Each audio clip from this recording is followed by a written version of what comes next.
Quaderno número 198. Cristianisme y justicia. El trabajo, presente y futuro. Entre la creciente precarización y la ineludible necesidad de repensarlo. La redacción principal ha ido a cargo de Teresa Crespo, presidenta d'Entitats Catalanes d'Acció Social, ECAS, con la colaboración de Óscar Mateos, Xavi Casanovas, Sonia Herrera y Santi Torres. 1. Introducción. Uno de los argumentos para defender la solidez de la denominada recuperación económica durante estos últimos años ha sido el incremento de puestos de trabajo en nuestro país. Ciertamente, el caso español ha puesto en evidencia un cambio de tendencia notable, si bien el número de personas en ocupación sigue siendo de los más elevados de Europa, registrando el paro juvenil una de las cifras más estremecedoras de nuestro entorno. Esta terrible realidad es uno de los principales factores que explican a su vez la grave y creciente desigualdad social a la que nos estamos enfrentando. El contrato social se ha roto y el presente y el futuro del trabajo serán vitales para entender de qué manera podemos reconstruir un barco que hace aguas por todas partes. Aún así, las siguientes páginas quieren incidir especialmente en un hecho esencial. Más allá de las coyunturas de crisis o de recuperación, los cambios que desde hace años, incluso décadas, está sufriendo el ámbito del trabajo, están sujetos a transformaciones muy de fondo, de carácter global, que nos obligan a repensar de forma profunda qué modelo se está configurando y cuáles son sus causas. Transformaciones que indican que la competencia por el trabajo también se ha hecho global, que los procesos de producción hoy en día buscan la mano de obra más barata en este constante fenómeno de la deslocalización, o bien que el irreversible proceso de tecnificación de la producción va haciendo de la mano de obra un factor cada vez menos necesario. Así pues, esta crisis estructural del trabajo, parte intrínseca de este cambio de época que estamos atravesando, nos obliga a dar respuestas de una complejidad totalmente extraordinaria. Sin embargo, las consecuencias de este modelo nos están haciendo esperar. La emergencia del precariado, concepto utilizado por diversos sociólogos estos últimos años, indica la consolidación de una clase social que a nivel global, tanto en el norte como en el sur del planeta, se caracteriza por una creciente precariedad laboral y una aplastante incertidumbre vital. Esta falta de perspectivas, este vivir a la intemperie, que afecta a tantas y tantas vidas, es también parte explicativa de este malestar social que afecta hoy en día a tantas sociedades. El presente cuaderno quiere incidir sobre los interrogantes que plantea este escenario.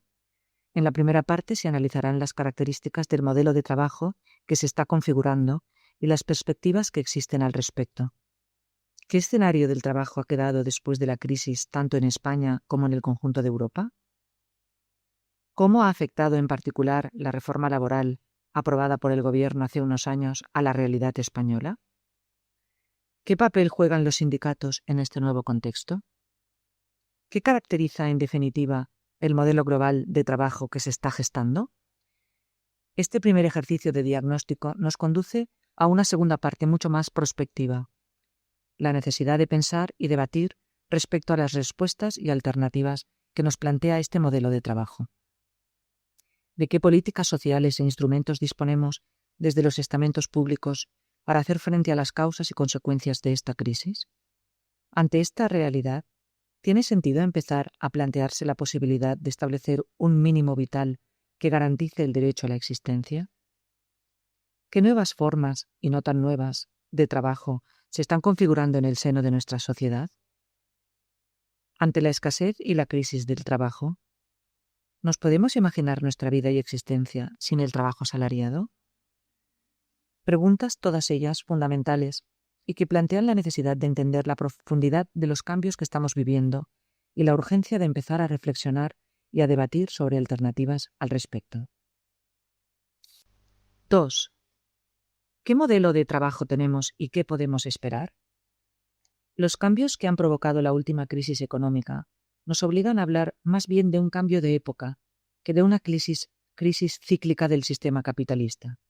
Todo apunta a que en el futuro ya nada será igual, pero nos resulta difícil dibujar claramente el significado y la profundidad que tiene la transformación de nuestro contexto social y económico. De momento nos tenemos que conformar con ofrecer unas pinceladas sobre este nuevo escenario y sobre el papel que desempeñará el trabajo. 2.1. El paro, principal factor de exclusión social. Sin querer cargar con datos estadísticos, sí que tenemos que recuperar algunos, ya que nos ayudan a dibujar el panorama actual. La tasa de ocupación en España el cuarto trimestre de 2015 se situaba en torno al 47%, con una tasa de paro del 20,9%. A pesar de la mejora relativa experimentada durante el año 2015, el paro sigue siendo una de las principales causas de la pobreza y la exclusión social de la población. Además, nos encontramos con que los puestos de trabajo existentes se reparten entre menos personas porque ha aumentado el número de trabajadores que ya no buscan una ocupación. En 2015 la población activa ha sido de 22.873.000 personas, la cifra más baja desde 2012, y las horas trabajadas no han aumentado, lo que nos indica que la debilidad del mercado laboral no ha desaparecido, sino todo lo contrario. La perspectiva se agrava si nos fijamos en la franja de edad más joven, la de los 16 a 24 años, ya que el porcentaje de parados se eleva a un 46,24%, el doble del que hay en la Unión Europea. Por lo tanto, hay evidentes dificultades para una incorporación normal y efectiva al mercado de trabajo. También es grave la situación de los mayores de 55 años. Aunque el porcentaje de paro no sea tan elevado, las características de esta población la hacen especialmente problemática a la hora de poder incorporarse de nuevo a un trabajo, y es, en consecuencia, la franja de edad en la que hay más parados de larga duración. Precisamente, si ponemos la lupa sobre los datos del paro de larga duración, nos encontramos también con un panorama muy poco esperanzador. En el año 2015 había unos 3,1 millones de parados de larga duración, de los cuales 2,3 millones llevaban más de 2 años en el paro. Solo un 25% de estos parados recibe prestación, lo que significa que hay un volumen importantísimo de personas que no tienen ningún tipo de ingreso. Esto lo corroboran los datos sobre el número de familias sin ningún ingreso periódico asegurado. En toda España, en 2014, el número de hogares con todos los activos desocupados era de 1.842.200, lo que suponía el 15,7% del total de los hogares. Seguramente este sea el dato más alarmante por las consecuencias que tiene sobre el incremento del número de niños que no tienen cubiertas sus necesidades básicas y que dependen totalmente de las ayudas de los servicios sociales. 2.2. Condiciones del mercado laboral. Pero no es únicamente la tasa de paro el indicador principal que ayuda a explicar el cambio que estos últimos años se ha producido en el mundo laboral. De hecho, con el argumento de la recuperación económica y la disminución del paro, el relato oficial se ha querido imponer intentando legitimar toda una serie de medidas que han puesto patas arriba las condiciones de las personas trabajadoras, por lo que respecta a la temporalidad, tipo de jornada, nivel salarial. A continuación se presentan algunas de estas nuevas condiciones. Sobre el tipo de contratación, hay que destacar el porcentaje de población con contrato temporal respecto al total de asalariados. Ya ha llegado a casi el 20%, y en el caso de los jóvenes llega hasta el 50%. Mucha de esta ocupación temporal tiene un carácter estacional. El carácter temporal y estacional de esta nueva ocupación ha provocado una notable brecha salarial entre personas que llevan tiempo trabajando en un mismo puesto y los jóvenes recientemente incorporados con las nuevas condiciones de contratación. Esta situación, que ya ha sido asumida como normal e irreversible, tiene efectos de precarización en los más jóvenes, pero también en las personas de más de 50 años, que a menudo acaban en el paro al ser sustituidas por personas con condiciones y niveles salariales inferiores. No es extraño, por lo tanto, que nos encontremos también con una drástica reducción de los ingresos por el trabajo, de manera que crece progresivamente el colectivo de los llamados trabajadores pobres. Hoy en día la ocupación ya no garantiza salir de la pobreza. Según Eurostat, el porcentaje de trabajadores en riesgo de pobreza en España en 2014 era del 12,5%, uno de los más altos de Europa. Esta problemática se agrava en el caso de las mujeres, ya que el género es desde hace tiempo una variable discriminatoria por culpa de la llamada brecha salarial, y en el caso de las personas extranjeras que cobran 1,5 veces menos que las de nacionalidad española.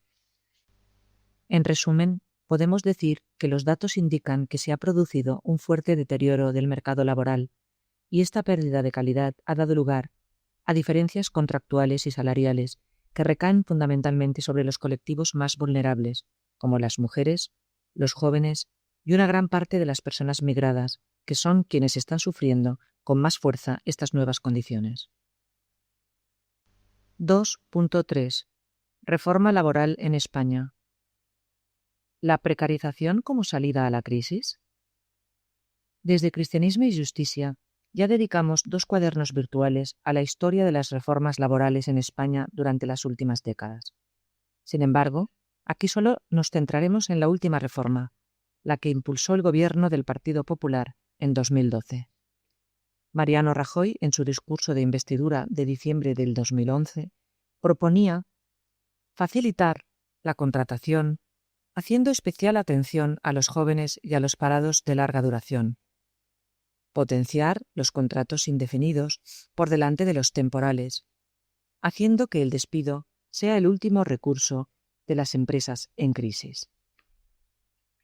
De la misma manera, el discurso insistía en acabar con la rigidez del mercado de trabajo para poner las bases a la creación de trabajo estable.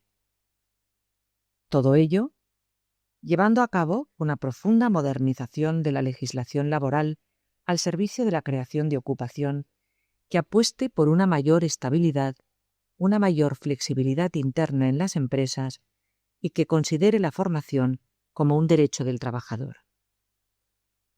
No hace falta decir que con la reforma de 2012 se dio la vuelta a aquellas promesas e intenciones como a un calcetín, con unas consecuencias devastadoras para los derechos de los trabajadores y las trabajadoras. La reforma, aprobada por el Real Decreto Ley 3 del 2012, de 10 de febrero, y continuada por la Ley 3 del 2012, del 6 de julio, resultado de la tramitación parlamentaria del Real Decreto Ley como proyecto de ley, lo hacía amparada por un discurso implacable. Se tenían que seguir las directrices que el mercado reclamaba para conseguir una mayor productividad y mejorar así la competitividad de las empresas españolas.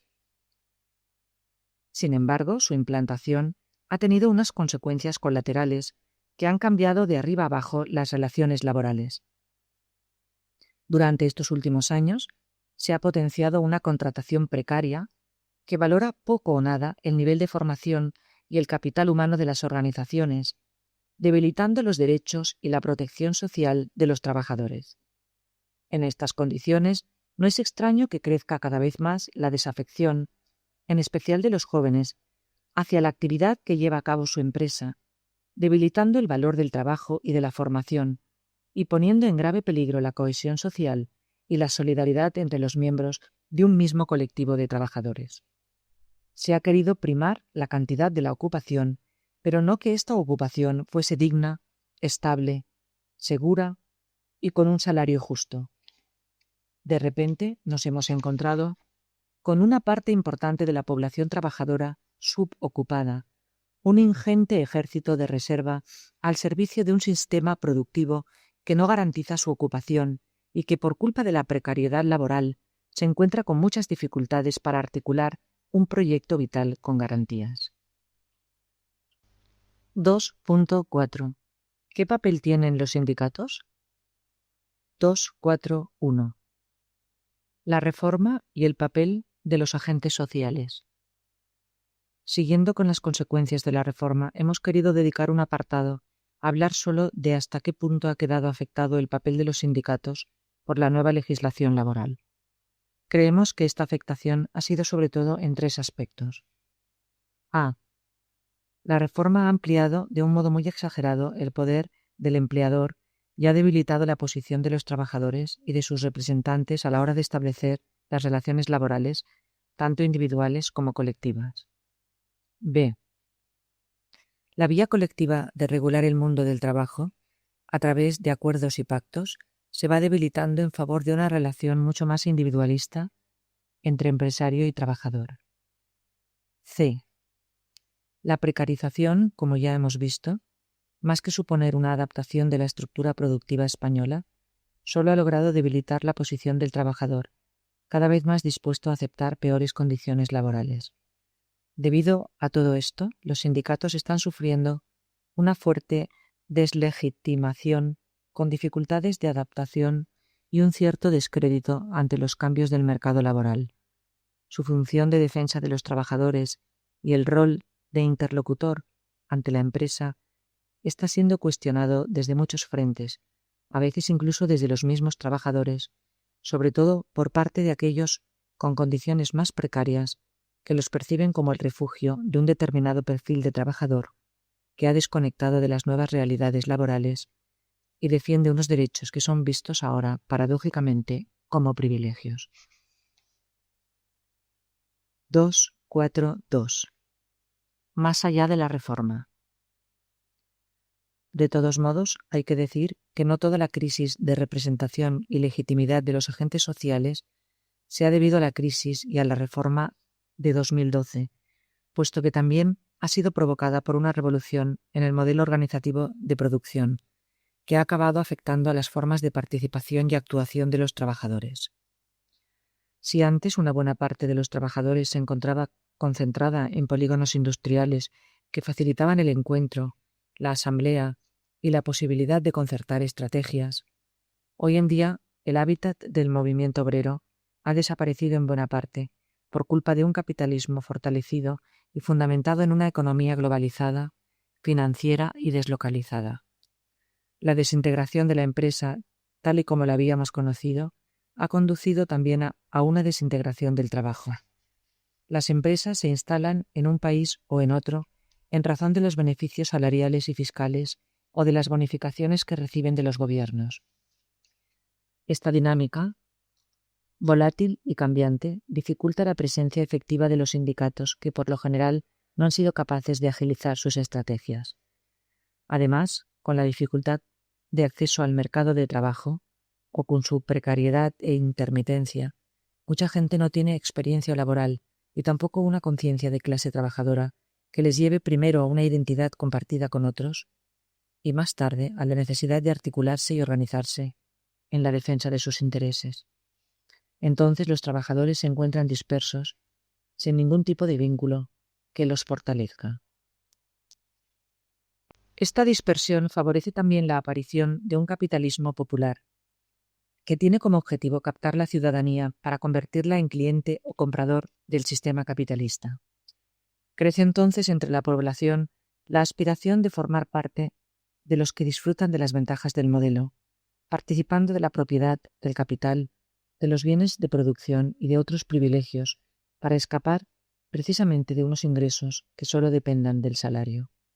Parece evidente la necesidad de reconstruir la identidad de la clase trabajadora y de hacerlo ya no solo en el marco estatal, sino en el que nos viene dado por la Unión Europea. Una nueva identidad generadora de otras formas nuevas de organización que permita rehacer las relaciones sociales y laborales a través de nuevas formas de participación, comunicación y actuación. El sindicalismo tendría que repensarse para ser capaz de configurar un nuevo modelo que se adapte a la situación actual del trabajo atomizado y precarizado, siempre con la misma premisa de no renunciar a la defensa de los derechos y los valores fundamentales de la persona. Pensamos que tanto por el número de afiliados y afiliadas como por su implicación en medianas y grandes empresas, continúan teniendo una importancia central a la hora de entender las relaciones laborales. 2.5. ¿Un modelo de trabajo que ha llegado para quedarse? El precariado como nuevo sujeto político. En este contexto de falta de recursos interactúan muchos factores que determinan que cada vez sea más difícil que la persona pueda salir de la situación multiproblemática en la que se encuentra inmersa. Para entender este escenario, reproducimos un fragmento del informe FOESA. La población excluida en España asciende ya al 25% y afecta a más de 11.746.000 personas. De ellas, 5 millones se encuentran en exclusión severa. Además, hay que tener en cuenta que 2 de cada 3 personas excluidas ya estaban en esta situación antes de la crisis. La precariedad afecta a ámbitos como la vivienda y la salud. De los 11,7 millones de excluidos, el 77,1% sufren exclusión del empleo, el 61,7% exclusión de la vivienda y el 46% exclusión de la salud. En cuanto al perfil sociológico, son las familias de mayor tamaño las que se han visto más afectadas. El informe se pregunta: ¿cómo es posible que este mundo de marginación y pobreza, de hambre física y de exclusión social, se vaya instalando de forma permanente a nuestro lado y de una manera mucho más agresiva y masiva que hace pocos años? ¿Tiene que ser necesariamente así? Estas preguntas nos cuestionan claramente el modelo socioeconómico que estamos viviendo y piden respuestas.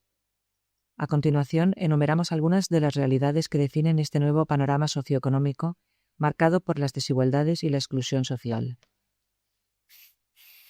2.5.1. Nuevos perfiles de pobreza, más extensa, más y más cronificada. Nuestra sociedad capitalista ha priorizado el beneficio particular por encima de los intereses comunes. Si en tiempo de bonanza económica no fuimos capaces de reducir la pobreza, mucho menos cuando el terremoto de la crisis la ha consolidado y aumentado. Así pues, nos encontramos con una pobreza estructural que ya existía, pero que actualmente se ha vuelto mucho más severa, profunda y duradera.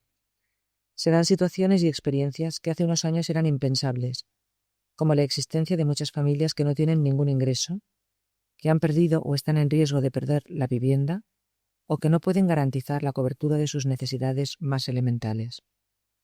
Junto con la pobreza de siempre, ha aparecido la nueva pobreza, que se corresponde a un nuevo grupo de población que no tiene trabajo durante un largo periodo de tiempo y, a pesar de tener las competencias laborales y personales, se ha visto excluido del mercado laboral. Son personas que han entrado en una espiral de pobreza y precariedad de la cual cada vez les resulta más difícil salir. A partir de 2007, en España ha aumentado el número de personas a las cuales les faltan los recursos mínimos para vivir una vida digna. De repente, personas que se consideraban miembros de las clases medias se ven incapaces de hacer frente a los posibles gastos extraordinarios o imprevistos. Tengamos presente que si el coste de alquiler o de compra con hipoteca significaba antes de la crisis un 12 o 15% del presupuesto familiar, hoy en día se ha disparado a porcentajes insostenibles que llegan al 60% de la economía familiar. Este hecho provoca que el riesgo de exclusión residencial aumente como nunca había pasado antes. Como ya hemos dicho más arriba, aparece un nuevo perfil de pobreza, el de los trabajadores pobres. Personas que no llegan a cobrar ni el salario mínimo interprofesional, 648,60 céntimos de euros al mes, o 9.080 al año, y que en muchos casos no superan el umbral de la pobreza, situado en 7.961 euros año. Y esto a pesar de llevar a cabo jornadas laborales de 8 horas o más. Hay que recordar que en el año 2008 había un 4,76% de hombres y un 14,12% de mujeres en esta situación, pero después de la reforma laboral de 2012 y en datos de Eurostat de 2014, llegaba ya casi al 12,5% del total de los trabajadores y trabajadoras españoles. 2.5.2. Incremento de las desigualdades. Aunque parezca un tópico, es una realidad. Cada día los pobres son más pobres y los ricos más ricos. La diferencia entre los unos y los otros aumenta significativamente. El último informe de Oxfam Intermón prevé que si no cambian las cosas, en el año 2016, el 1% de la población mundial controlará el 99% de las riquezas del planeta, Y respecto a España, este mismo informe nos aporta el dato de que las 20 personas más ricas ganaron 15.450 millones de dólares en 2013 y disponen ellas solas de tanto dinero como el 30% de la población española más pobre junta, formada por unos 14 millones de personas. Igualmente, la encuesta de condiciones de vida nos proporciona unos datos preocupantes. Desde el inicio de la crisis, 2007, el grupo de renta más baja ha pasado de concentrar del 32% al 40% de la población y el grupo de renta media ha pasado del 60% al 52% de la población. Una tendencia que en los últimos estudios reafirman al indicarnos que este dato se ha desplomado hasta el 44%. Hay que repetirlo las veces que haga falta. La crisis no ha afectado de igual manera a todas las clases sociales.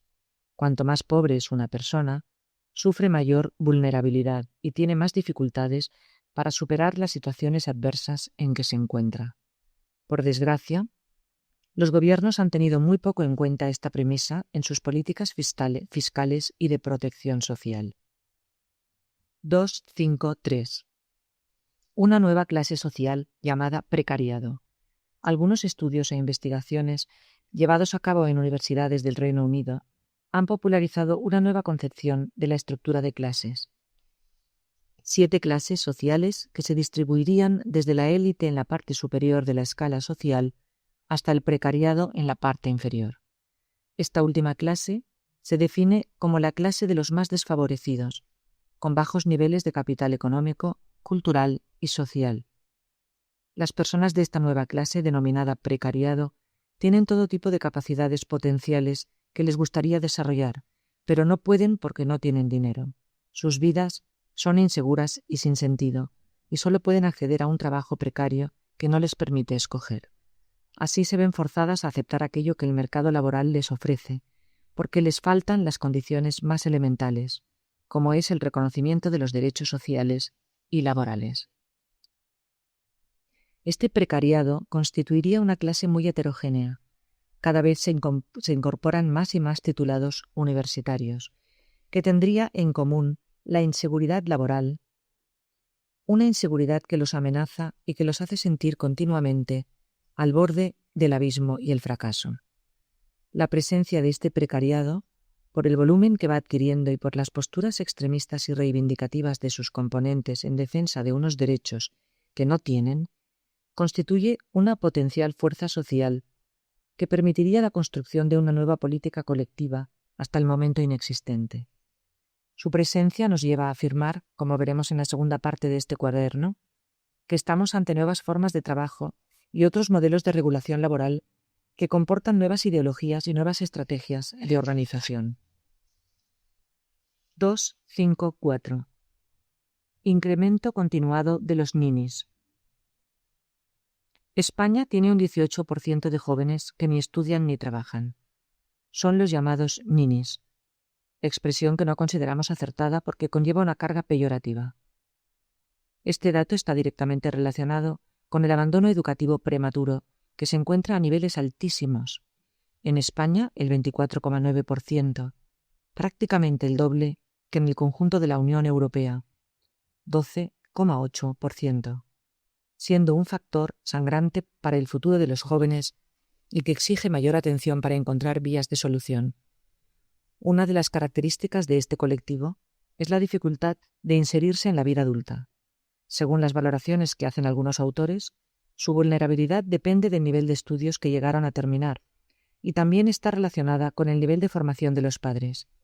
Entre los jóvenes, que son hijos de padres con estudios posobligatorios, el 3,6% son ninis con vulnerabilidad severa, mientras que los jóvenes ninis, que son hijos de padres sin estudios postobligatorios, sufren una vulnerabilidad severa del 13,8%. La evaluación que hizo la OCDE del Sistema de Formación Profesional español considera que el número de alumnos matriculados en la llamada FP es totalmente insuficiente.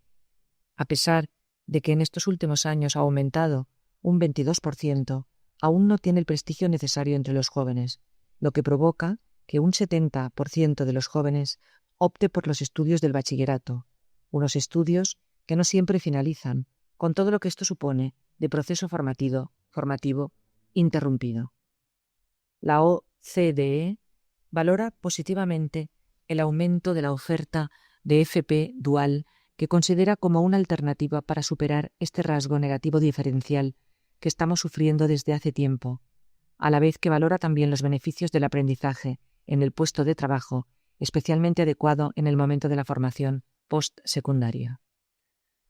Un informe realizado por la Unión General de Trabajadores, 2011, sobre esta problemática alertaba que si la gente sin formación no se forma, no habrá nunca un cambio de modelo productivo, y se quejaba de que los programas existentes, dirigidos exclusivamente a jóvenes que combinan formación y práctica laboral, son insuficientes, ya que solo cubren el 8,7% del total de este grupo de población. Por otro lado, señalaba que las plazas de formación profesional siguen siendo insuficientes, subrayando que el problema de este colectivo no es solo económico, ya que el primer paso hacia la exclusión social es la exclusión laboral. Así pues, hay que tener en cuenta que existe una responsabilidad política, pero también de toda la sociedad, a la hora de crear ocupación digna para los jóvenes.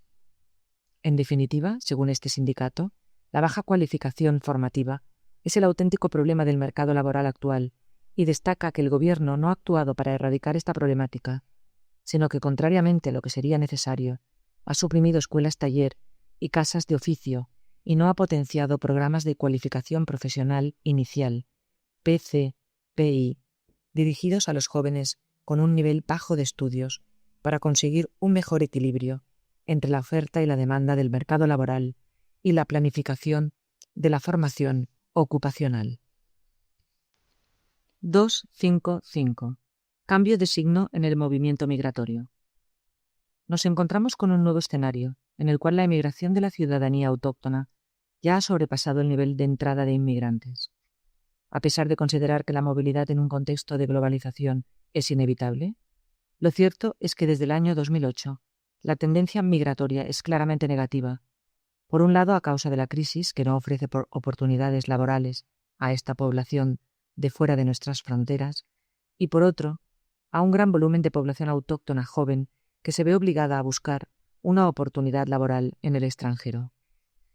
Pero a pesar del actual desequilibrio entre oferta y demanda de la fuerza de trabajo, se prevé que en un futuro este flujo migratorio volverá a revertir su signo, ya que se producirá un nuevo crecimiento económico que provocará que nuestro país vuelva a necesitar una mayor cantidad de mano de obra que no será cubierta por la población autóctona.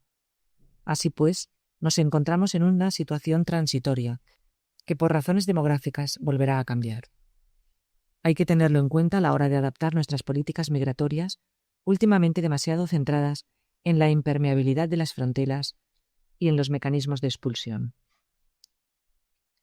2.5.6. Mayor número de enfermedades mentales. Últimamente se constata que la crisis ha provocado un empeoramiento de la salud de la ciudadanía. El incremento del paro, la precariedad laboral y la pobreza están condicionando la salud de la población que se encuentra en estas circunstancias, dándose una mayor presencia de depresiones o de otros desequilibrios psicológicos y un mayor número de ingresos hospitalarios por intentos de suicidio o por enfermedades de larga duración. Así pues, tenemos claro que la pobreza genera una brecha social que provoca desigualdades en la salud y condiciona directamente la esperanza de vida de la población de un mismo territorio, donde puede darse un diferencial de hasta 11 años, según el nivel de bienestar o de privaciones en que se encuentre la persona. 3.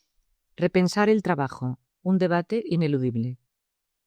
Por ahora, nuestro sistema de protección social no es capaz de dar cobertura a todas las demandas sociales derivadas de la crisis, en gran medida porque esta protección queda condicionada por el hecho de haber cotizado en la seguridad social. Tanto los trabajadores intermitentes como aquellos que nunca han llegado a cotizar quedan expuestos a la pérdida progresiva de derechos sociales y a la falta de garantías de cobertura. De esta realidad se derivan situaciones con un alto riesgo de exclusión. 3.1. Luchar contra la crisis del trabajo. ¿De qué políticas sociales e instrumentos disponemos? La pobreza severa y la mayor desigualdad actual contrastan con unas políticas públicas restrictivas que no pretenden resolver las causas de esta situación, sino que solo buscan paliar los efectos más urgentes y negativos. El objetivo prioritario a la hora de elaborar los presupuestos ha sido durante los últimos años el del ahorro y el gasto mínimo, provocando así que las prestaciones se agotasen en especial para las personas más vulnerables, porque los plazos son más reducidos y el acceso a cualquier ayuda es cada vez más difícil, con la exigencia de nuevas condiciones más restrictivas. Esta dinámica entra en flagrante contradicción con el compromiso adquirido por el Estado español dentro de la Estrategia 2020 de la Unión Europea, que obliga a los Estados miembros a buscar altos niveles de ocupabilidad, productividad y cohesión social, objetivos que a estas alturas están lejos de ser logrados. A continuación, echamos un vistazo a algunos de los instrumentos políticos de los cuales disponemos con la intención de valorar su capacidad transformadora en relación con el paro y con sus consecuencias. Fijémonos también en aquello que nos propone Europa y cómo se aplica en el Estado español. 3.1.1. Sistema de pensiones. La carga sobre el sistema de pensiones se ha incrementado ostensiblemente durante el periodo 2008-2014, no tanto porque haya aumentado la cuantía de estas pensiones, sino por el fuerte incremento del número de pensionistas.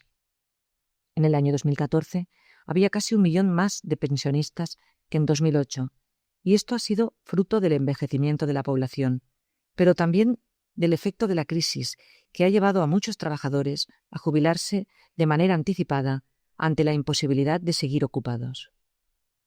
Por otro lado, desde 2008 han disminuido en un 7,7% el número de cotizaciones que sostienen las pensiones.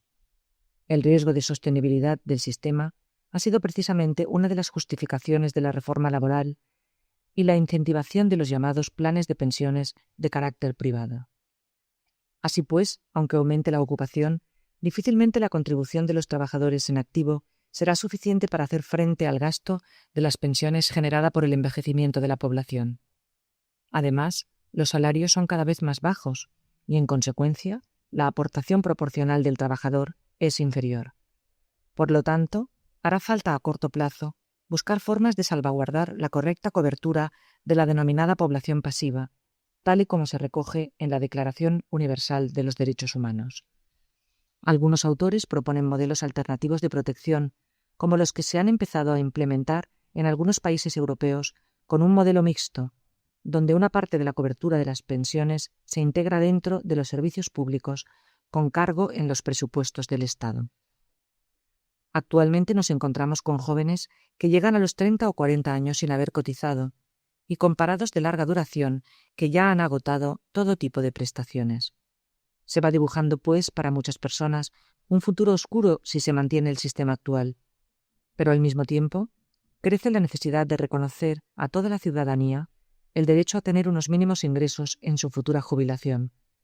Todos aquellos que no han cotizado lo suficiente tendrían que percibir una pensión no contributiva o, en el marco del sistema de bienestar, una renta garantizada que asegurase los mínimos de subsistencia para vivir dignamente con independencia de la cotización realizada a lo largo de la vida. 3.1.2.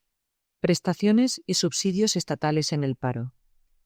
El incremento del paro ha exigido un mayor gasto público para cubrir la prestación a los parados que han cotizado como mínimo 360 días en 6 años, y el subsidio de paro de aquellos que no tienen una cotización suficiente o que han agotado el tiempo de la prestación. Esta realidad ha generado un cambio en la distribución de los recursos con un incremento del gasto en prestaciones, 77,5%, disminuyendo la inversión dedicada a la promoción de políticas activas, un 22,5%, con graves consecuencias por lo que respecta al impulso de la ocupación. A título de ejemplo, ofrecemos algunos datos. En Cataluña, desde el año 2011, la inversión en políticas activas de ocupación ha sufrido una reducción del 65% y en todo el Estado español el presupuesto por este concepto en 2011 era de 7.322 millones de euros y en 2013 era de 3.803 millones de euros.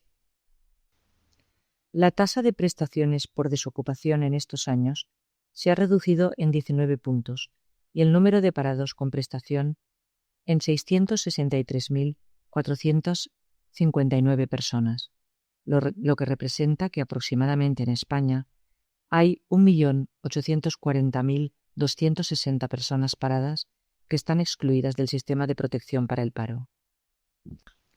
Si actualizamos los datos a diciembre de 2015, nos encontramos con que de los 2.134.099 parados que cobran alguna prestación, el 38% reciben prestaciones contributivas y el 62% prestaciones asistenciales. Este baile de cifras nos lleva solo hacia una única dirección, la evidencia de una debilidad creciente por parte de un sistema protector de prestaciones que ya no puede garantizar la dignidad de millones y millones de personas abocadas a un riesgo evidente de exclusión social. 3.1.3. Políticas para la mejora del mercado laboral.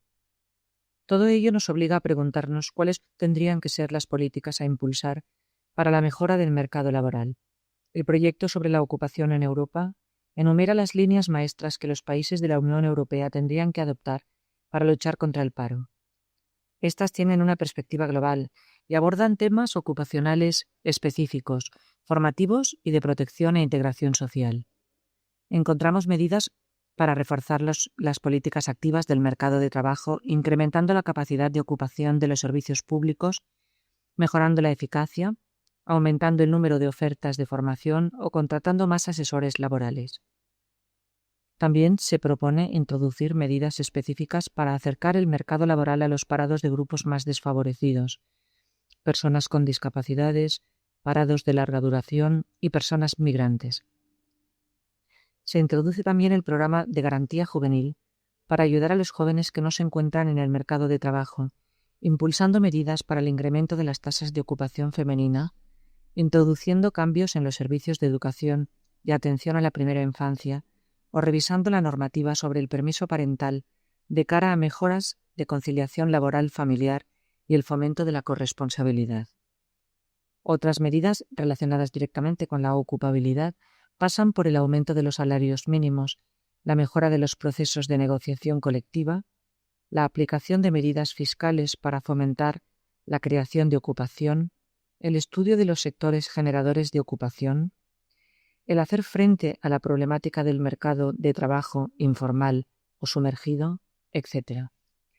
Otro pilar de las políticas públicas que permite incidir en el mercado laboral tiene relación con la mejora de los sistemas educativos. Las propuestas en este ámbito pasan por el fomento del aprendizaje de adultos, las medidas que faciliten la transición de la escuela a la vida laboral, la mejora de los sistemas de educación y formación profesional o el establecimiento de marcos normativos para mejorar la transparencia de las cualificaciones a través de las fronteras de la Unión Europea. Finalmente, se reconoce la necesidad de políticas de inclusión social y de lucha contra la pobreza que tendrían un impacto directo sobre la ocupación. En concreto, hablamos de la lucha contra la pobreza infantil, potenciando, entre otros, el acceso a la atención y la educación de la primera infancia, la mejora de los derechos de jubilación en personas que prolonguen su vida laboral o la revisión de los sistemas de atención sanitaria y protección social para asegurar unos mínimos controlando los costes. Creemos que la concreción de estas medidas tendría que permitir superar la situación de falta de cohesión y de riesgo de exclusión que hoy en día una parte importante de nuestra sociedad está sufriendo. Sin embargo, por desgracia, los datos de los últimos años, por lo que respecta a la inversión pública en políticas sociales y ocupacionales, es bastante preocupante, ya que no han existido unas políticas activas de ocupación adecuadas, ni políticas de protección compensatorias, ni una cobertura universal que garantice un mínimo vital a la ciudadanía. 3.2. El debate sobre el mínimo vital. Estado de la cuestión. Una clara falta de perspectiva a medio y largo plazo por lo que respecta a la ocupación y la desaparición de buena parte de los derechos sociales vinculados al trabajo tendría que obligar a replantearnos la cuestión de cómo garantizar un mínimo vital. De hecho, así lo reconocen tanto la Constitución española como algunos estatutos de autonomía, como es el caso del Estatuto de Cataluña. Ofreceremos aquí una pequeña síntesis sobre las diferentes propuestas que existen o que se están valorando. Nos centraremos sobre todo en el caso catalán, pero que creemos que ejemplifica una serie de propuestas que tendrían que estar hoy por hoy en un lugar preferente de la agenda de las políticas sociales. 3.2.1. La renta mínima de inserción. La renta mínima de inserción, que data de 1997, se diseñó con carácter universal para la ciudadanía con graves dificultades económicas y sociales, con el propósito de atender sus necesidades básicas y favorecer la inserción social y laboral. Reconoce el derecho a unos ingresos garantizados por los servicios sociales del sistema público y es complementario con las demás prestaciones de este sistema o con otros ingresos que la persona pueda percibir. En función de las características de las personas y de las unidades familiares que se encuentran en situación de pobreza, se elabora un plan individual de inserción, entendido como un instrumento educativo que la persona beneficiaria se compromete a seguir. El objetivo es ayudar y hacer seguimiento de las personas receptoras para conseguir que puedan insertarse socialmente y laboralmente a través de un proceso personal de mejora de sus competencias profesionales y transversales. Por lo tanto, se trata de un acuerdo con la persona a la cual, siempre que sea posible, se le pide una contraprestación. Curiosamente, en Cataluña este programa sufrió importantes restricciones en plena crisis cuando, ante el incremento de la demanda, se decidió reducir este gasto restringiendo los derechos de las personas e introduciendo unas medidas bastante más restrictivas en relación con la duración, los ingresos y las condiciones personales y familiares exigidas. Como resultado de aquel decreto, muchas personas fueron expulsadas del programa y hoy en día aún estamos a la espera de una reforma que corrija los errores. 3.2.2. La renta garantizada de ciudadanía. Por ahora, la renta garantizada de ciudadanía es solo una reivindicación que toma como base jurídica para su aplicación el artículo ya citado 24.3 del Estatuto de Autonomía de Cataluña. Su concreción, definición y articulación como proyecto de ley es una propuesta de la sociedad civil que se impulsó en forma de iniciativa legislativa popular. Se presentó en el Parlamento de Cataluña con 121.000 firmas durante la legislatura 2012-2015 y actualmente se encuentra en proceso de tramitación parlamentaria. Tanto a nivel práctico como de concepto, supone avances importantes respecto a la renta mínima de inserción y es mucho más favorable hacia las personas beneficiarias. En esta nueva prestación se propone el reconocimiento de un derecho individual para asegurar una vida digna. Se baja la edad para poder acceder a los 18 años. Se da derecho a recibir esta renta a toda persona que tenga 12 meses de residencia legalizada. Tiene un carácter suplementario con otros ingresos. No obliga a ninguna contraprestación y el importe es superior a la renta mínima de inserción. La prestación tiene un carácter indefinido siempre que se cumplan algunas condiciones, como mantenerse inscrito como demandante de ocupación y no rechazar una oferta de trabajo adecuada a la profesión y a las titulaciones académicas o profesionales del titular. En definitiva, este modelo representa un paso más en las políticas de garantías de rentas y dibuja una capacidad más grande del Estado para dar mayor cobertura a un mayor número de ciudadanos. Comporta también el cambio del sistema de protección, la modificación de leyes sociales y prestaciones con la eliminación de diferentes ayudas que se tendrían que unificar para dar mayor coherencia a las prestaciones existentes. Los más críticos con esta nueva prestación cuestionan su viabilidad económica y su futura sostenibilidad y se plantean la necesidad de seleccionar y priorizar su concesión a aquellos colectivos con un nivel de ingresos que no les permita hacer frente a los gastos más básicos de la vida cotidiana. 3.2.3. La renta básica universal. Esta sería la tercera de las rentas garantizadas a debate. Es una renta que ya no se entiende como una prestación, sino como una asignación básica ciudadana que va mucho más lejos que las otras dos propuestas, contemplando un nuevo modelo de distribución de la renta y del reparto del trabajo para toda la población. La renta básica es un ingreso de pleno derecho pagado por el Estado a cada ciudadano o residente, con independencia de si quiere o no trabajar de forma remunerada. Es decir, la renta básica permite una diversificación del concepto de trabajo, remunerado en el mercado, doméstico o de cuidado y voluntario. Es la persona la que, en función de sus necesidades o expectativas, decide participar o no en uno u otro tipo de trabajo. Esta renta no tiene en consideración el nivel económico de la persona, es decir, no contempla cuáles puedan ser sus otras fuentes de renta, y no importa con quién conviva la persona beneficiaria. Tiene un carácter universal y todo ciudadano tiene derecho a ella, sin condiciones. El importe de la renta es el mismo para todo el mundo, aunque no significa que todos ganen igual, porque por la vía de la fiscalidad se compensa la cantidad recibida, consiguiendo como resultado que el 70% de la población con rentas más bajas salga beneficiada, mientras que el 15% más rico pierda en relación con los tramos fiscales actuales y otro 15% se mantenga igual. El objetivo prioritario es garantizar un reparto más equitativo de la renta, con un carácter preventivo que luche contra las desigualdades, aumente la libertad e independencia económica de la población e incremente la capacidad negociadora de las condiciones de todo contrato laboral. Cuando la persona tiene asegurados unos ingresos, no se ve obligada a malvender su trabajo y dispondrá, por lo tanto, de una mayor libertad de negociación y de decisión sobre aquello que quiere hacer en la vida, si quiere una ocupación o quiere desarrollar su actividad fuera del mercado laboral. A la pregunta de si esto se está llevando a cabo en algún sitio, tenemos que decir que a nivel internacional y en una escala estatal, no, a excepción de Alaska.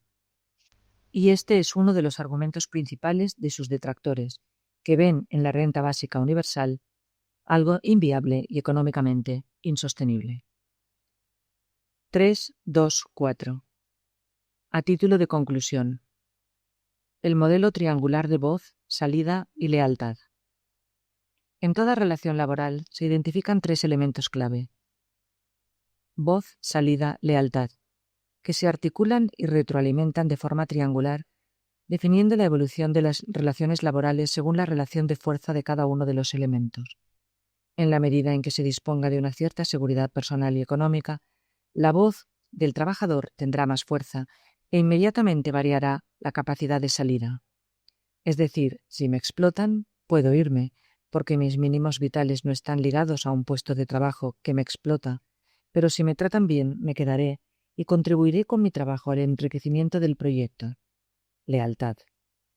No hace falta decir la importancia que tienen los derechos sociales para reforzar la opción de salida, ya que si la persona tiene derechos de ciudadanía reconocidos, tiene una serie de seguridades garantizadas y puede plantear las opciones laborales y ocupacionales con mucha más libertad.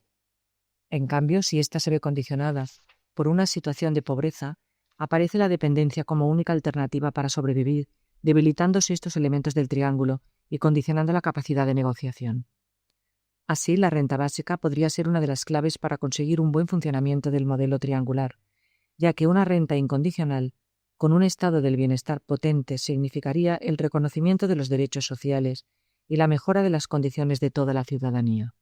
La persona estaría capacitada para decidir la opción de salida que desea, si entra a trabajar como asalariado con unas condiciones dignas, o si opta por no entrar a trabajar y valora el tiempo libre para hacer otras cosas, o si se dedica a hacerse cargo de los familiares dependientes. Así pues, tendríamos que pensar en una sociedad en la que todo el mundo dispusiera de unos recursos incondicionales que serían la palanca más real y efectiva para acceder a una actividad humana libremente elegida. La renta básica nos permitiría desmercantilizar la fuerza del trabajo e impulsar nuevas palancas de activación de otras formas de vida que ahora nos parecen irrealizables. 3.3. Hacia nuevas formas de trabajo, aterrizando y entendiendo las nuevas y no tan nuevas experiencias. En el mundo laboral existen experiencias alternativas que ponen en práctica una forma diferente de entender el trabajo, tanto por lo que respecta a su objetivo último, crear ocupación para colectivos en riesgo de exclusión o buscar vías de financiación alternativas, como, por lo que respecta a su forma, articulando criterios de democracia económica para que los trabajadores participen de las decisiones organizativas o de la propiedad de los medios de producción. Algunas de estas experiencias son nuevas, otras más antiguas. Todas ellas minoritarias. Son germen de nuevas formas de entender las relaciones laborales que creemos que hay que explorar. 3.3.1. Sector no lucrativo y economía social. Hoy en día se apunta que el tercer sector y la sociedad de base buscan vías para la reconstrucción de nuestras comunidades con nuevas formas de relación a pequeña escala, como el trueque o el intercambio de saberes y de cualquier otro tipo de bienes. Estas vías pueden llegar a ser alternativas a la producción del mercado, que hasta ahora hemos estado viviendo, y podrían ser el inicio de una sociedad diferente, más equitativa, donde la economía social debería tener mucha más fuerza y las lógicas del mercado no invadieran espacios hasta ahora liberados del intercambio comercial. En la base de todo esto hay unos valores en común que definen buena parte de los principios de la economía social. Un estudio llevado a cabo por CEPES destaca las características siguientes. La utilidad social, es decir, poder obtener un servicio o un producto a menor coste con el objetivo prioritario de reducir las desigualdades, trabajar para los más desfavorecidos y mejorar la organización gracias a dinámicas participativas de sus miembros. La mejora de la cohesión social y territorial, en la medida en que permite redistribuir los recursos económicos con criterios de justicia equitativa. La rentabilidad social gracias a prestar un servicio, ayudar o dar atención a la persona buscando su bienestar y autonomía. La generación de ocupación, en especial en servicios de cuidado que implican mucha mano de obra y una atención individualizada a la persona. La política de recursos humanos, ya que las carreras profesionales, la formación y la participación son valores que dan coherencia a las organizaciones. La presencia del voluntariado, que permite la colaboración desinteresada, siendo un factor de crecimiento y de visualización de la organización. Así pues, existe una clara identificación del tercer sector social o sector no lucrativo con la economía social, compartiendo una misma concepción que ha sido causa y efecto de su reciente evolución definida por el servicio a las personas. En la economía productiva, cabe destacar los siguientes proyectos sociales. Las empresas de inserción. La empresa de inserción es una vía para la inserción laboral de los colectivos más vulnerables. Tiene la doble función de crear actividad económica al mismo tiempo que genera espacios específicos para capacitar a aquellas personas que tienen mayores dificultades para incorporarse al mercado laboral ordinario de una manera estable. Los centros ocupacionales de trabajo. En el marco de las políticas de creación de ocupación para colectivos con dificultad, se crearon estos centros en los que la población con alguna discapacidad física o psíquica pueden desarrollar y mejorar sus competencias, llevando a cabo un trabajo adaptado a sus capacidades. Así, la persona llega a sentirse útil en la sociedad al mismo tiempo que se consigue un nivel de producción con productos reconocidos en el mercado. 3.3.2. La experiencia de las cooperativas.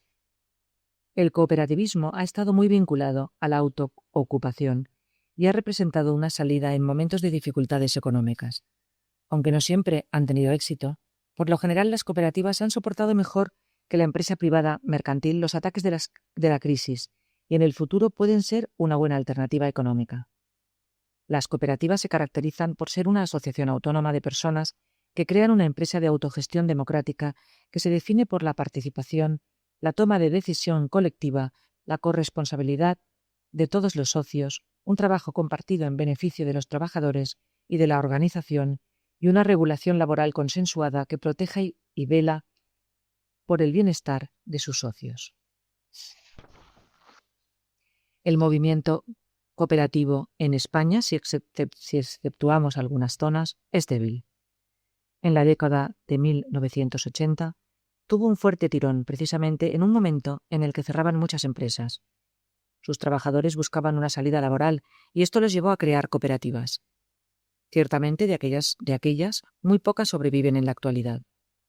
En los años de bonanza económica, casi nadie se planteó crear cooperativas porque su modelo significaba no poder disponer de beneficios particulares, tener que gobernar desde el consenso y la participación y disponer de un número de socios suficiente que con sus aportaciones económicas permitieran una organización que diese sostenibilidad. Últimamente, desde el sector social, se han impulsado nuevas cooperativas y hoy en día existe un avivamiento en el sector. Algunas de las cooperativas nuevas son cooperativas de servicios o de crédito, en las cuales compradores y productores son socios de la cooperativa y tienen como objetivo común contribuir al desarrollo de un determinado territorio o ámbito profesional.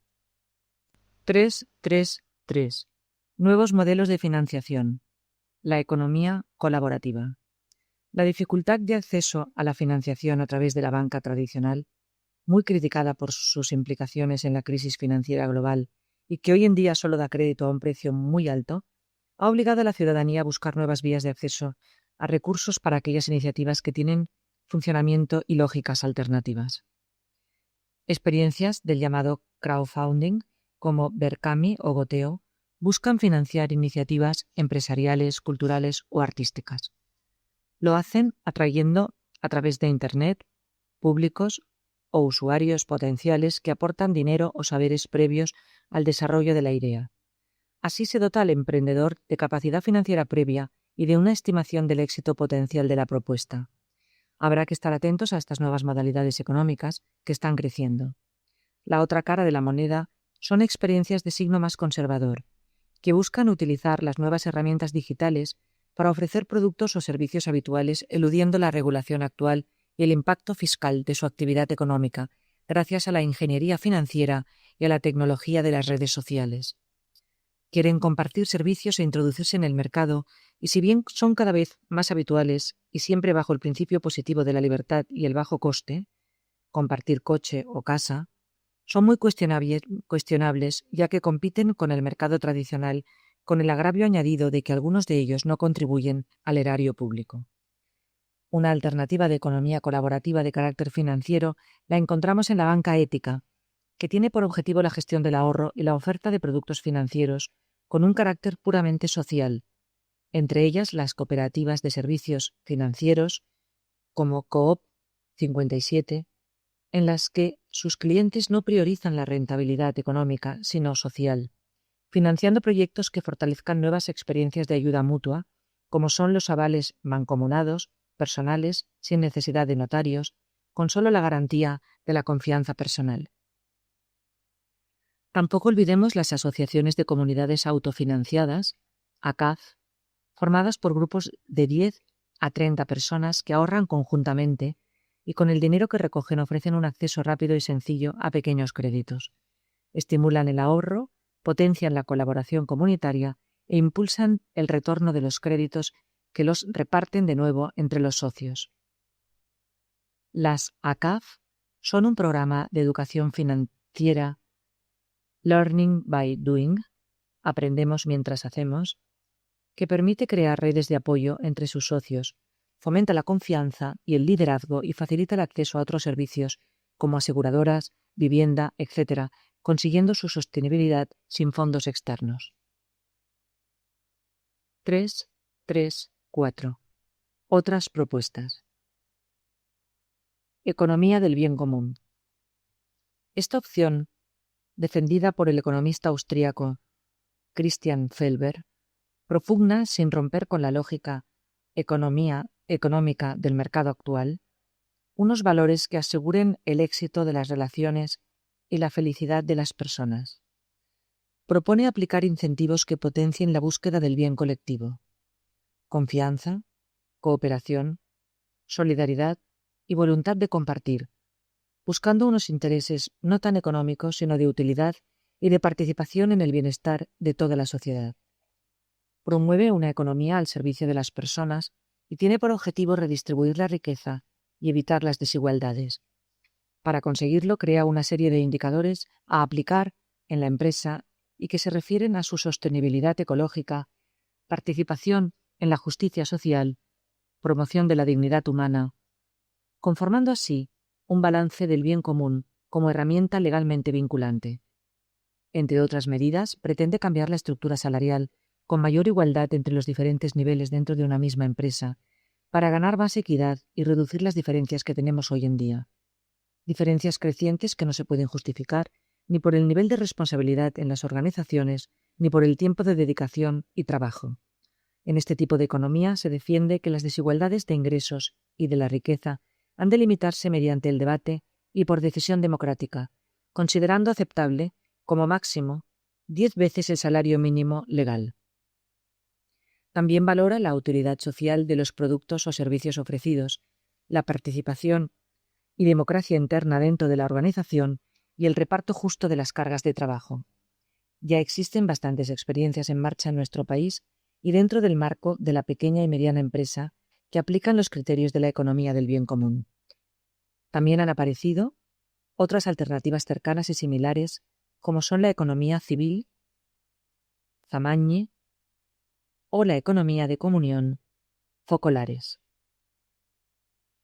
Minijobs o el reparto del trabajo como excusa. En un momento en el que no hay trabajo para toda la población, algunos proponen repartir el trabajo existente. Este reparto entronca con la cuestión de las alternativas. El mismo Serge Latouche, uno de los padres de la idea del decrecimiento, sitúa este reparto en este paradigma y en la necesidad de revisar nuestras vidas hiperproductivas. Es una cuestión a tener en cuenta, y más cuando se consolida la idea de un desempleo amplio que llegará a ser estructural. Ahora bien, esta cuestión del reparto acostumbra a mezclarse con la propuesta de los minijobs, de carácter totalmente neoliberal y que no es ninguna alternativa. Aparentemente, ambas soluciones tienen el mismo objetivo: compartir la ocupación sin incrementar este bien escaso. Pero a la hora de la verdad, los minijobs lo único que hacen es sustituir unos puestos de trabajo por otros y mantener permanentemente la rotación de la mano de obra sin consolidar estos contratos laborales ni incrementar las plantillas existentes. Hoy en día nos encontramos con que el 80% de los trabajadores de estos minijobs no consiguen pasar a una ocupación estable y con jornada completa. El ejemplo más conocido y pionero de la experiencia de los minijobs ha sido Alemania. Se trata de jornadas de pocas horas y salarios reducidos, unos 400 euros al mes. Este tipo de contratación está complementada por un subsidio estatal que garantiza unos mínimos ingresos a cada persona trabajadora, hecho que facilita la expansión de esta práctica dentro del mercado laboral, ya que significa una reducción de gastos para el empresario que ve indirectamente financiados los costes de producción. Las condiciones de estos contratos son precarias y no está claro que el resultado final sea la dinamización del mercado laboral tal y como se pretende, puesto que estos puestos de trabajo se caracterizan por la más absoluta flexibilidad y temporalidad, y por jornadas parciales y salarios bajos, y no mejoran la calidad y la seguridad de la contratación. En un momento coyuntural, puede llegar a ser una solución transitoria o provisional, pero no se tendría que aceptar como modelo permanente, ya que a la larga genera una nueva dualidad dentro del mercado laboral. Esta modalidad ha dado lugar a una praxis indeseable. Muchos trabajadores tienen contratos de jornada parcial por los cuales cotizan en la Seguridad Social y declaran impuestos, pero llevan a cabo jornadas completas, el complemento de las cuales cobran de forma irregular. Así se agrava de nuevo la discriminación y la vulneración de los derechos entre la población más pobre, obligada a aceptar esta modalidad contractual con las consecuencias que comporta, sobre todo pensando en cómo les quedará la jubilación a causa de la baja cotización de hoy en día. Emprendimiento o el peligro de la autoexplotación. En estos últimos años han aparecido políticas públicas que incentivan que las personas en el paro, gracias a la capitalización de su prestación o con otras ayudas, inicien un negocio propio. Creemos que es necesaria una cierta prudencia sobre esta opción. Es verdad que más de una ocasión puede representar una oportunidad para salir de una situación difícil, pero no siempre los resultados acaban siendo positivos. En el mejor de los casos, son una simple autoocupación, ya que no realizan ninguna contratación, y en el peor, una pura autoexplotación, ya que la persona autónoma trabaja más de 8 horas de la jornada habitual y su situación como emprendedor nunca llega a regularizarse totalmente. La persona se esfuerza durante tiempo esperando los resultados positivos de la inversión y trabajando sin ningún tipo de garantía ni red de protección, añadiendo aún la dificultad de conseguir los créditos necesarios para impulsar cualquier negocio en un momento en el que la política bancaria es muy restrictiva. En el conjunto de las iniciativas de emprendimiento destaca un gran número de mujeres, 38% del total de emprendedores. La razón principal no es la conciliación familiar, como tantas veces hemos oído, sino que es la dificultad que éstas tienen para encontrar un trabajo, y después de un periodo de paro, optan como única alternativa por hacerse autónomas, aunque pocos proyectos llegan a ser verdaderas empresas con contratación de personal.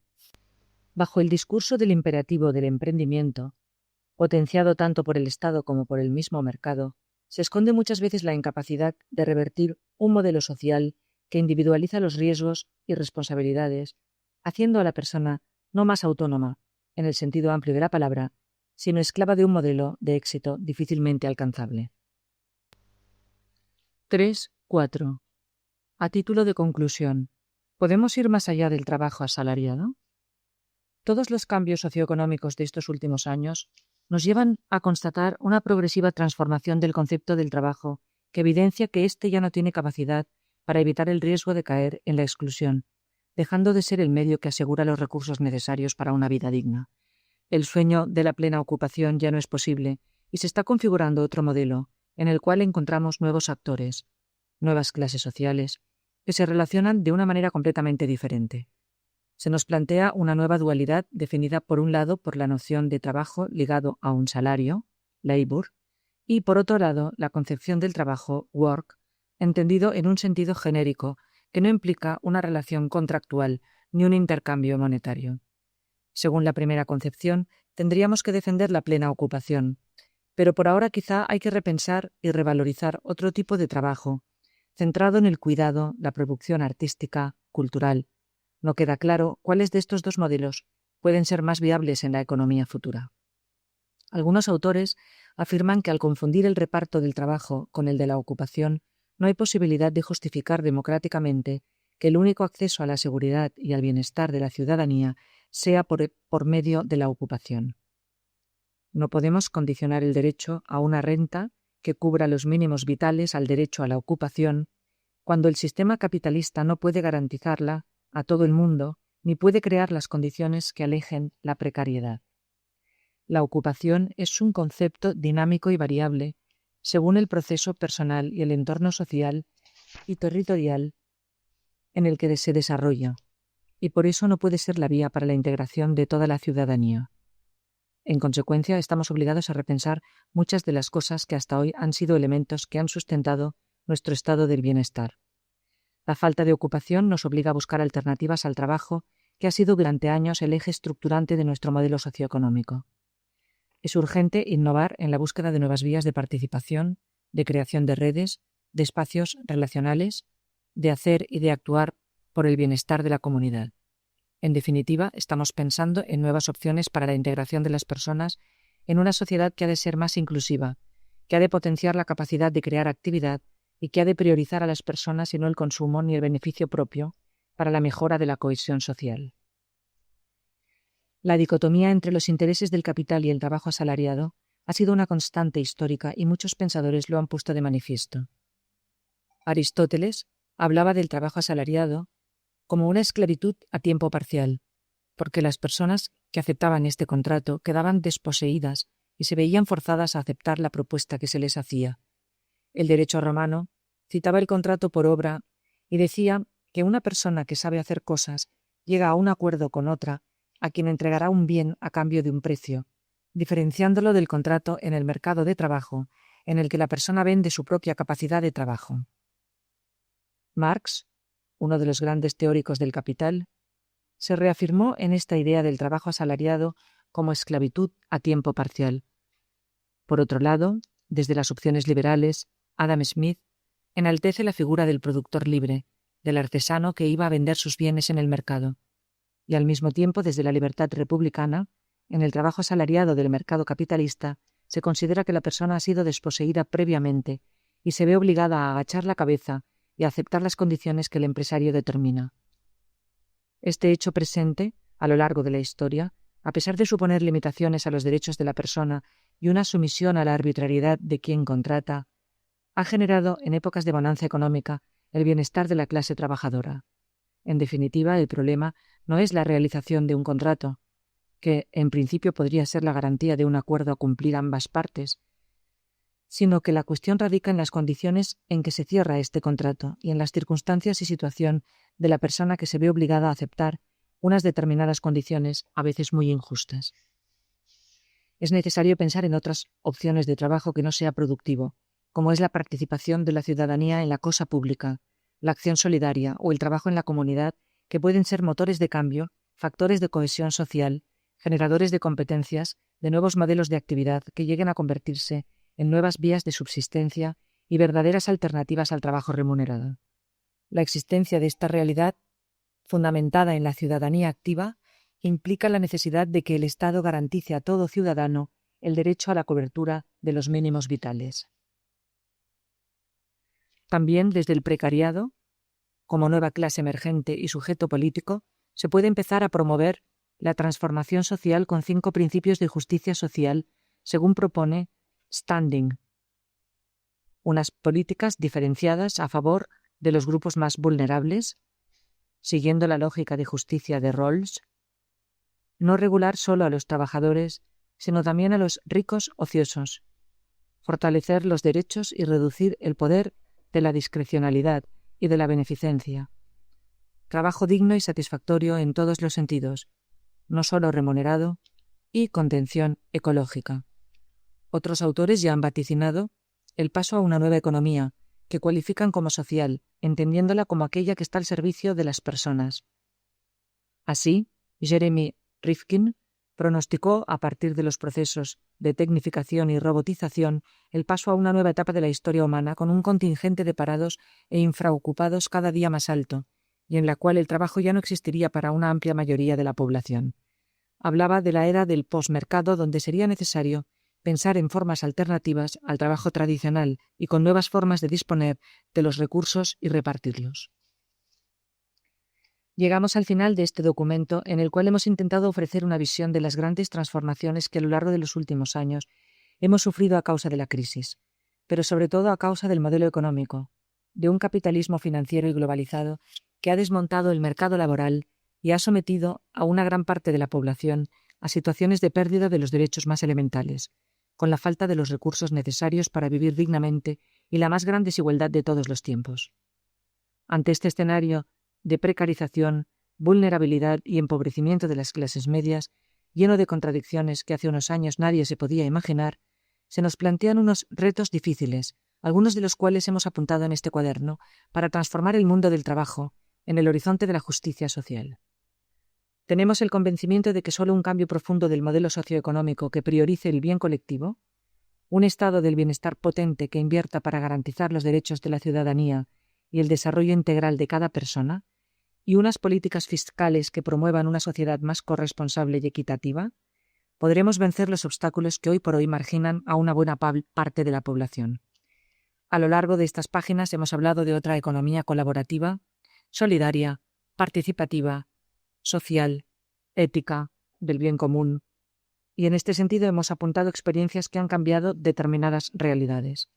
Pero hace falta dar un paso más que haga posible que estas iniciativas, llevadas a cabo a pequeña escala, con grupos reducidos, en territorios delimitados y con escasos recursos, den un salto para tener la capacidad de modificar las relaciones sociales y conducirnos a una sociedad nueva, en la que el trabajo, entendido de un modo mucho más amplio, con las diferentes modalidades que se han citado, sea patrimonio de todo el mundo y cada ciudadano y ciudadana se sienta miembro activo y agente de cambio en la comunidad a la que pertenece, permitiéndole al mismo tiempo desarrollarse y compartir la riqueza de los valores personales y sociales, fruto de la cooperación, la participación y el esfuerzo de todos y de todas.